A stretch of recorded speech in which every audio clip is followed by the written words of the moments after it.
morning, Miss Sophie. Hi, good morning, Miss O'Fay. This is Miss Edwards Yes, I can help you, from Miss Edwards. 2370 Second Avenue. Mm-hmm. I'm calling because I wanted to know, did you get my documentation I dropped off yesterday? You have some. There is documentation in the box. I didn't take all of it out because there was a lot of stuff in there, so it Okay. might still be up there. What kind of documentation was it that you dropped in?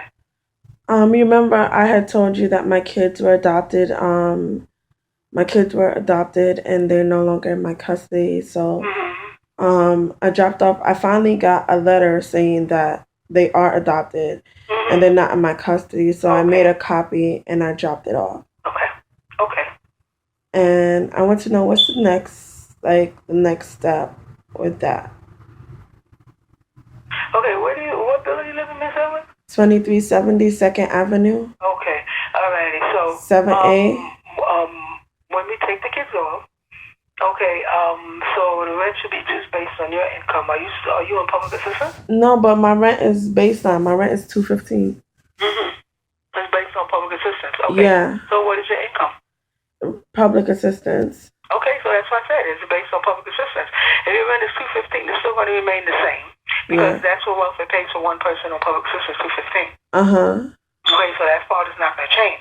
If we have your kids listed on the family composition, then when we remove them, we're gonna what we're gonna tell you is that you're gonna have to move down to one bedroom if you're not in a one bedroom already. Yeah, I'm in a 2 bedroom. Okay, so if you can, you should come in to so you can sign the transfer papers, and you have the option to stay at Wagner or go any place in the 5 borough. Okay, I wanna move somewhere else in Manhattan, but I don't Okay. know. I Well, don't know what the you do if developments. you come here, Uh-huh. okay, we give you the list for Manhattan, and then you look at it, you go to, if you see something that interests you on the list, then you go and check it out to see the area and check that out and stuff like that. Okay, so when is a good time for me to do this? As long as you come in the morning, Okay, so Monday through Thursday between the hours of 8:30 and 12. can I come there like 11:30 today? If there's a lot of people waiting, I wouldn't recommend just wait till 11:30. I'll come, Okay. okay, because I know it's two people out there now waiting, and I was just getting ready to see them before the phone rang. Okay, so then I guess I'll come tomorrow then. Okay, like I said, as long as you come before 12 p.m. Okay, thank you. You're welcome. Bye. So, good morning, guys. I just woke up, and you guys know I'm taking you guys with me. In case any one of you guys experience something like this that I've experienced. My kids were wrongfully taken from me. I believe I told you guys this. And it becomes so normal for a minority to lose their kids or lose custody of their kids that this is like, it's not even appealing anymore. Like, nobody is like, oh my gosh. It's just like, oh, another minority lost their kids, whatever. But as I told you guys, and then it was so horrible. Like, I want to show you guys the letter and show you guys the dates on it. Like, they didn't even give me anything saying that my kids were adopted. They didn't notify me. They tell me that they don't have to, you know. And I wouldn't wish this on my worst enemy. What I understand and what I know, being a Christian, what I know now, as I get older, I see stuff happen back to people and stuff like that. What I know now changes my behavior overall over everything. Like, I don't hear stuff and be like, I heard that. Be like, oh, for real, that happened? When did that happen? It changes my whole perspective and my whole behavior over everything. Like, I don't want to argue with nobody no more. As I told you guys, I was getting pregnant every year. I was pregnant back to back consistently every single year. I was in foster care and people were kicking me out, and I didn't know where I was gonna sleep tomorrow. Okay. Then I had my son, and I still didn't know where I was gonna sleep tomorrow because these people expected to get paid a certain amount that they were not promised to get paid that amount, and certain organizations, some some of them were promised to pay that amount, and some of them already had kids with kids, which was my situation. I was a foster child with a child, so that child is an add-on because that child is not a foster kid, and they got paid a certain amount, but they figured because they were getting me, they were going to get paid a lot more than they were getting paid. So if you guys have been in the struggle with me, um, if you guys have been in foster care with me, whatever, you guys are still, like, I feel like I'm prey, and nobody cannot stop me from being prey. Like, to every woman out there that don't feel like the way I live my life is the way I should live my life, I'm prey. To every guy out there that can see that I'm a motherless, fatherless child, I'm prey. So I just feel like that's why I create a spiritual connection with God. And that's why, because wherever I go, no matter what happens, I'm no longer a prey because I belong to God. And I always tell you guys that I have my wacky videos. I hope you guys have been loving that wacky dancing yesterday. I got so many views. Oh my gosh, you guys love the Brazilian wax. I got so many views, so many questions, so many comments. Stop leaving rude comments on my video, please, and thank you. This is a open space, a positive space, and there's no room for the negativity. So I'd really appreciate if you guys stop leaving the negative comments on my videos. Um, I've been doing this for 2 years, and I can literally count the amount of negative comments that I've had. Like, since I've had my whole channel, and I started my channel since February 2013. I probably had about 15 negative comments altogether, counting up to this day. So please stop leaving them because they are noticed, and the people who are here to get the positivity are upset when they see all these negative comments on my video. So please stop leaving those negative comments. Thank you very much. I will say please and thank you for doing that because it is my channel, and I'm the one that lose out because I don't want that negative energy in my circle. This is a growing experience. This is, for me, somebody, I came out of foster care. My mom kicked me out and all this stuff, and nobody talks about this. Everybody's scared to talk about it, and they're like, like crabs. Like, that doesn't make me any less of a person. I've been in foster care since I was 12. If you guys are new to my channel, I was pregnant 15, 16, 17, 18, and then I was pregnant again at 20. At 20. So I that doesn't take anything away from me of who I am. Um I want you guys to know that, so that you guys cannot, you sitting there, you're like, oh, somebody's better than you. You look in the mirror and there's nobody better than you. When you look in the mirror, you see yourself. This year, February, my father has like a party, and he doesn't support me at all. Everything you guys see in this house, I bought. You guys see my table, my sofa, my queen size bed. I show you guys my kids' room, two dressers, two beds.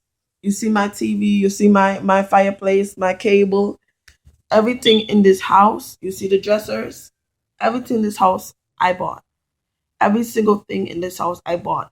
And had I not bought it, I wouldn't have had it. With the exception of the TV, that dresser, and I have another lamp. A foster care organization, after this lady had been very disrespectful to me, and she hurt my feelings, and she was supposed to be my mentor. But when I say mentor, she was older than me, and she was always insulting me as if I could do better, and saying stuff to me as if I could do better when I really couldn't do better, because the fact of the matter was that I was a foster kid. So I can't get up and leave foster care and get my apartment. And then, God forbid, if right now I've been in my apartment, this December is going to make 5 years. If I would have left foster care and got an apartment any younger, which I was entitled to because I was already a mother, what would have happened was, if it didn't work out with me being in my apartment, if God forbid, because back then the age criteria was not 18. If you was a mother, you could get your own apartment under, it was a merge between foster care and the city. You know what I mean? Especially since they had no place to put us. So it was different when I had my kids in 2007. versus now. Now there's an age limit on everything indefinitely. It wasn't like that before. So I could have gotten my apartment, and my law guardians actually told me to get it. But and somehow, some part of me, even though at that time I hadn't lived with my mom for like 5 years, I still wanted a relationship with her because I was 16. And the bond that you want with a mom or a dad, I still wanted that. I wanted to be that family oriented person, which is the picture perfect person. I wanted that so badly that even when I was offered other choices, so right now when I don't have my kids, it makes me think all this stuff like, should I have done that? And I didn't. Did I do something wrong? Like it was basically they were showing me how to build a fence because they knew that my family would never be the family that I need them to be, because if they was able to kick me out at such a young age and allow me as a young lady to be in strangers' homes, you know, basically they were never going to be the people that I wanted them to be, because if it was so be the case, they would have did what they had to do to get me back, or somebody be in a family foster home or something like that. But they'd always tease me, and they used to ask me, is there anybody that would be willing to adopt you? And behind my back, they asked my mom for my father's contact information, contacted my father, and my father gave him certain family members. And they think that I don't know, but I just smile and I don't say anything. And they said no, they don't want to take me in. They don't want any girl, even offered with payments to raise me. They say they don't want to take me in. So when I'm walking today and I'm walking with my head held high, a lot of you guys haven't experienced that. You haven't experienced everybody else kicking you out. So then you get to certain people and they got this plan to kick you out and they're really gonna hurt you. You're like, don't you know I've been kicked out forever? Don't you know, like, it should be some part of my name kicked out, exploited, hurt, broken down? Don't you know that? Like, what you thinking? Like, you know what I mean? But for some reason, I can't get used to getting kicked out. I can't get used to people saying hurtful stuff to my feelings. I can't get used to people saying stuff that hurt me. And I feel like I'm supposed to be building up some like extra skin or some tough skin to be able to endure this and not be like all not be hurt. But every time somebody says something or does something to me, it hurts my feelings. Like, if you say something negative about me, I hear it. I hear it. And I'd be telling people, I'd be like, I hear it. I hear what you're saying. And it hurt my feelings. And they still don't stop. They still say all this negative stuff whenever they want to. And I tell them, I go to them and I tell them, because I'm about building myself and making myself stronger. So if building myself and making myself stronger means I have to humble myself and tell that person, excuse me, can you not talk bad about me? Then I will do that, because it hurts me when I hear it. So I don't want them to do that to me. So I say it. And I am not ashamed to say it either, because it's not it's about me. It's all about me. And anything to get me to where I need to be, I'm gonna do it.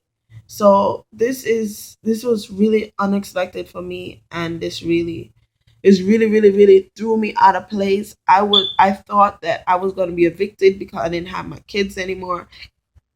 I've never lived any place 5 years. As I told you guys, this is the longest I have ever lived anywhere. I haven't even made the 5 years yet. We in four. I'm 6 months shy of the 5 years.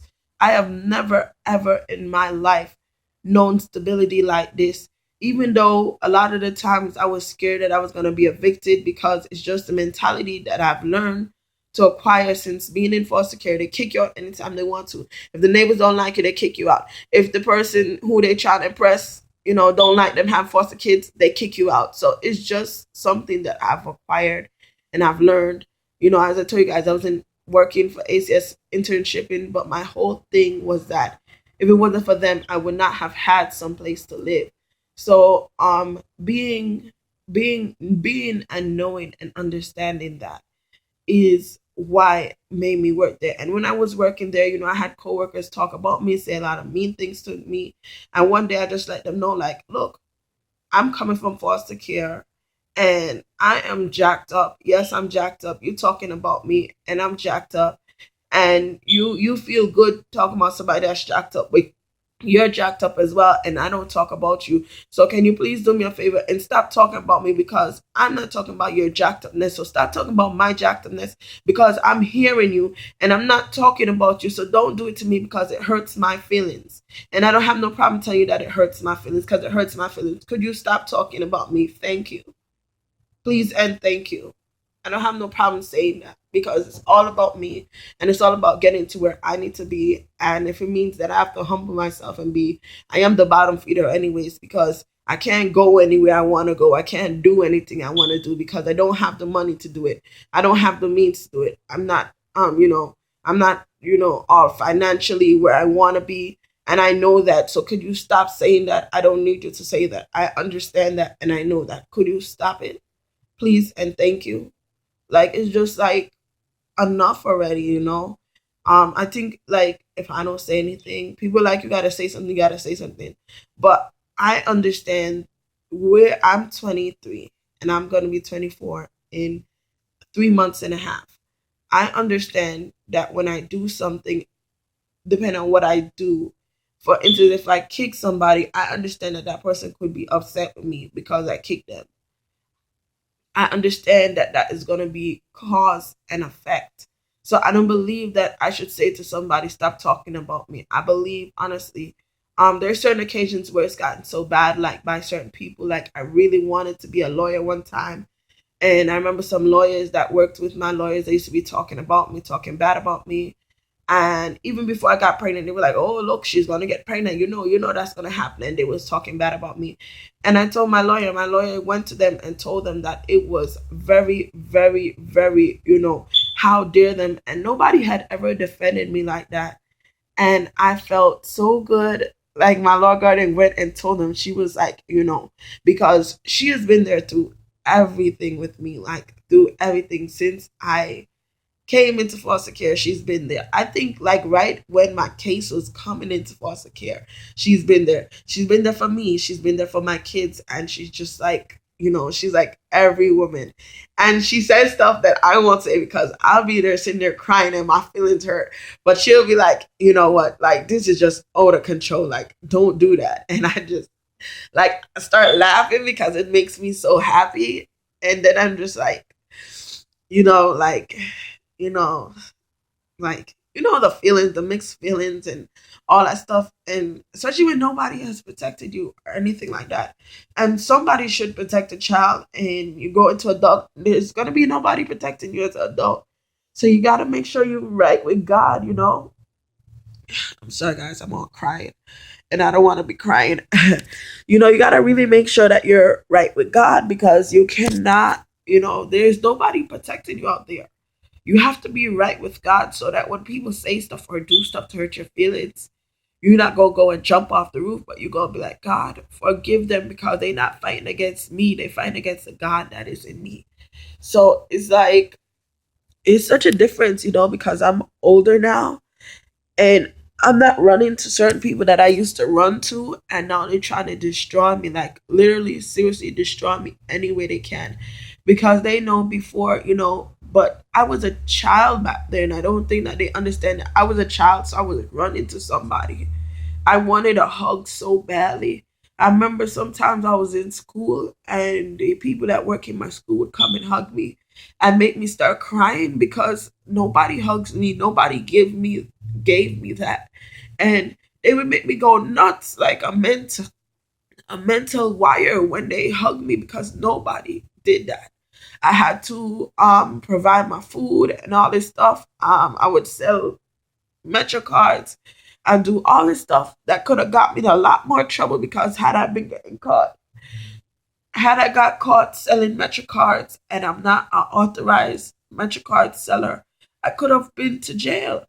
And I didn't understand that back then. I think that people would have understand know my situation, and I've been very fortunate that no matter what I've had to do in those circumstances, I've never I've never prostituted. However, I've never prostituted only because I was raised in church.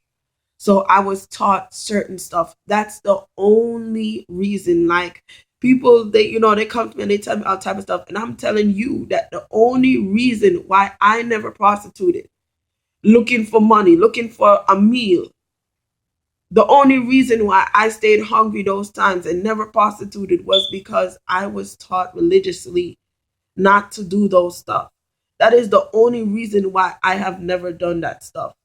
I want to tell you guys that I am not, I wasn't all mentally put together at those ages. I could have made some mistakes too, but the only reason was God's saving grace why I never did that stuff. And that's the only reason. That is the entire only reason ever.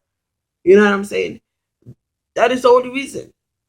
I used to sell cigarettes. I used to go and buy the $3 pack of Newports and smoke up half and sell half and then go back and buy another one, and that would be my Chinese chicken and broccoli.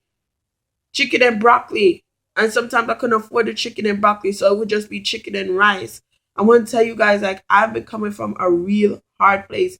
I eat chicken wings, and when you eat chicken wings after you sell up your $3 cigarettes and you can afford some rice from the Chinese store and some chicken wings, boy, you done a good job. You worked all day. You worked really hard. All of a sudden, the community start respecting you more, because to sit in the house and be the foster care kid, a lot of communities don't want the kids in their communities. They feel like we're freeloading, we're getting their tax dollars or whatever it is. But when you go out and you go sell some cigarettes, and then at the end of the day you drink a hardcore beer, so what? You had to grow up early considered. It's not nothing. You know what I'm saying? I used to drink 40s.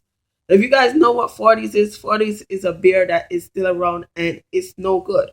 You drink it and you have to pee, pee, pee, pee, pee, pee, pee. Some people say, I used to drink it. I used to sit all day, drink it like nothing. I could drink so many of them and drink it. And people used to come around me, seeing me live this lifestyle. And, they would have never tell anybody that used to be them. And they used to come around me. People that got their degrees in high places. And I met them in my brokenness, in my jacked upness. And I still know them to this day. But I'm not going to go around them to this day, because where I'm at, I'm in a different place. I'm 23 now. I'm not 14, 13 looking for just a meal. I don't want anything more than a meal. My only reason for working is so that I can eat and go back to the group home I'm living in. I'm not trying to work to save up to get a 1-bedroom or anything at that. At that point, I was just trying to work to have a meal for that day, a hot meal. That's it. And some soda, because soda was luxury. That was it. I wasn't trying to work to do anything else, because at the time, I wasn't being taught to work to anything else. I wasn't being taught that I was going to get anything else. I was taught that I was going to eventually give into prostitution, and I was going to die from AIDS or HIV, or my paper was going to kill me because I didn't make enough money. That's all I was being taught at the time, and there was no expectation for me. There was no expectation for me. There was no life expectation for me. There was nothing. I was not going to be in where I am today with 40 college credits. I was not going to be where I am today with a high school diploma, certified in customer service, with my 8, my 16, my PCA. Worked for $33 an hour. Worked in wherever I've worked it. I wasn't going to be that today, but I am that today. So some of you who is watching, I want to let you know, yeah, I may still be doing that drug, shooting up or whatever. I was sitting right next to you guys. We were all prospective presidents of tomorrow, but they told us we wasn't. So I am not judging you. I am saying, try a little harder. Please go back on the bandwagon and try again, because it is not easy. And that is why I'm bringing you guys through this struggle, because some of you guys are older. A lot of my audience are older than me that is watching this, and you've been through what I've been through. You just never went into a foster care. You did it at home or whatever the case may be. And this is going to be a growing with us and allow you guys to open up and, you know, let somebody else who's hurting like you in, and to help them if you can. If you can't open up and it might be hurt, it might break you or bring you down or bring you back to some place you used to be, then don't do it. I won't tell you to do that. I'm not going to tell you to do anything that's going to hurt you. So this is vlog 23 part 1. I got a mini haul for you guys coming up, so stay tuned. Again, this is Brownie from Manhattan, New York. It is 4/21, April 21st, Tuesday, and it's 10:25 a.m. So stay tuned. Again, thumbs up this video, share it, like it. Most importantly, be blessed. Again, this is Brownie from Manhattan, New York. And you guys have been asking, I keep drinking out that cup, but don't worry, I'm washing the cup and I'm drinking out of it because it's the biggest cup in my house. Like there, like I've seen glass cups like that, but I've never bought them because I know I shouldn't drink that much at one time unless it is water. I should never drink up soda. But with this cup, I fill it up with whatever, soda, juice, whatever. And but only because I drink juice with water. I don't drink any sweet juice. So I always add water to it. So don't worry, I'm not drinking anything too sweet in that cup or too much. I am eating the way I'm supposed to eat because my viewers are very, very sweet to me. They're concerned. They ask me what I do. They ask me about my lifestyle. They do, you know, some of the things I do. They tell me, you know, they admit to it. Well, I drink my soda like that too, or whatever. But we're gonna grow together and we're gonna get better together. But I am very health wise. I'm very good with that. Only because I also grew up with somebody in the medical field. You know what I'm saying? So health wise, I'm very good with that. And my body wise, hygiene wise, I'm very good with that. So where's the lady? I'm looking for Bella. Oh, there she is. She's sleeping over there, guys. Yeah, see Bella? The woman is sleeping over there on the chair. So again, be blessed. I'll do the same. Thumbs up this video, share it, like it. Again, this is Brownie from Manhattan, New York. Mwah! And I just woke up, so that was the first vlog. So you guys want to see me when I just woke up. I woke up already 7 o'clock. You guys know I can't even hide or lie about that. You guys know I wake up 6:30, 7 o'clock every day. So be blessed. I'll do the same.